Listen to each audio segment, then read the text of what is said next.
E agora a nossa correção de história. Você já realizou as suas atividades, então agora nós vamos corrigir lá na página 32, onde nós vimos o nosso amigo Ita falar da importância dos relatos na aldeia dele, né? Quando eles transmitem os acontecimentos do passado aos jovens, e assim eles vão passando esses acontecimentos de geração a geração. Mas aí a professora pergunta, será que outros grupos sociais, como os indígenas, fazem? Será que os outros grupos sociais também fazem isso? Então, na letrinha, na número 1, você tinha que colocar se, na sua opinião, qual é a importância dos relatos de memória? Eles têm a mesma importância para os indígenas e outros grupos? Então, os relatos de memória são importantes, sim, para manter vivas histórias que são parte da nossa cultura e a nossa identidade como indivíduo ou grupo social. Sendo assim, os relatos de memória dos indígenas, dos quais as lendas fazem parte, têm a mesma importância que os relatos de memória das pessoas que não são indígenas.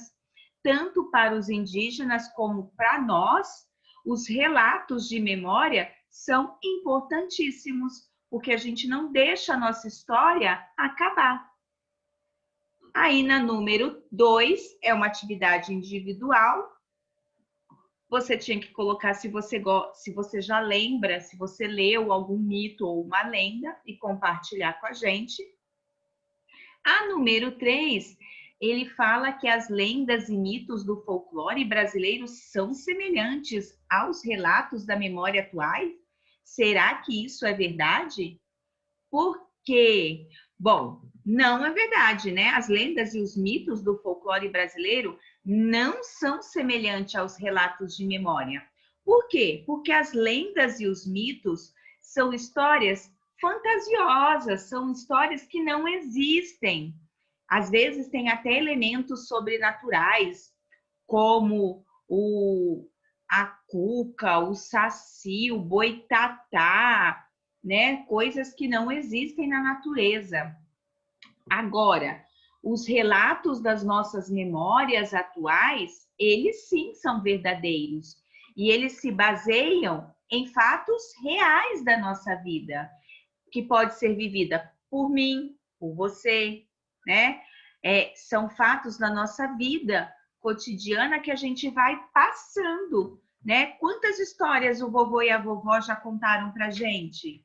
A mamãe também, o papai já contou. Então, são coisas que aconteceram na vida deles. Ou pode ser coisas que aconteceram num grupo, né? Num grupo social. E aí eles resgatam sempre as lembranças. Na página 13 nós não temos nenhuma perguntinha, mas na 14 ele fala assim, ele mandava a gente fazer uma atividade em dupla, na verdade, né? Onde vocês tinham que escolher uma lenda e comparar quais são as semelhanças e diferenças, mas eu falei que vocês poderiam utilizar a lenda do boitatá na região sul do Brasil ou na região nordeste.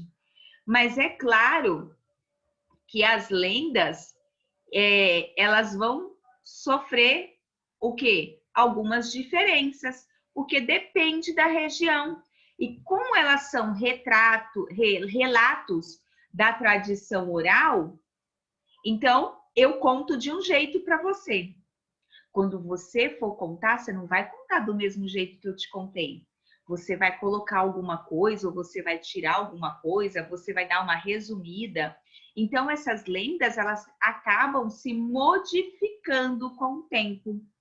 As lendas são os mesmos nomes, a semelhança, mas durante o contar, a oralidade que alguém conta para alguém, sempre existe uma diferença, certo?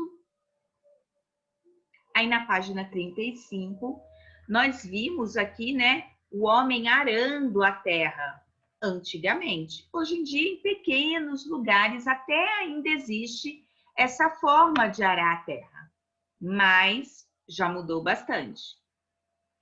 E aí, depois nós vimos que as memórias de quais grupos estão relacionadas à escola em que você estuda. Quais grupos serão que estão relacionados à história da nossa escola? Então, os grupos que estão relacionados à história da nossa escola podem ser um grupo de professores, um grupo de alunos, um grupo de ex-alunos, a comunidade que mora em volta da escola, em torno da escola. Então, todos esses grupos estão relacionados à nossa escola.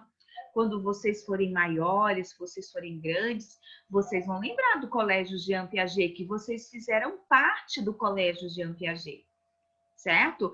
Então, a memória do grupo escolar vai estar ali guardadinha e você vai fazer parte dele. Aí nós vamos para a página 36, onde o exercício número 2 é uma atividade individual.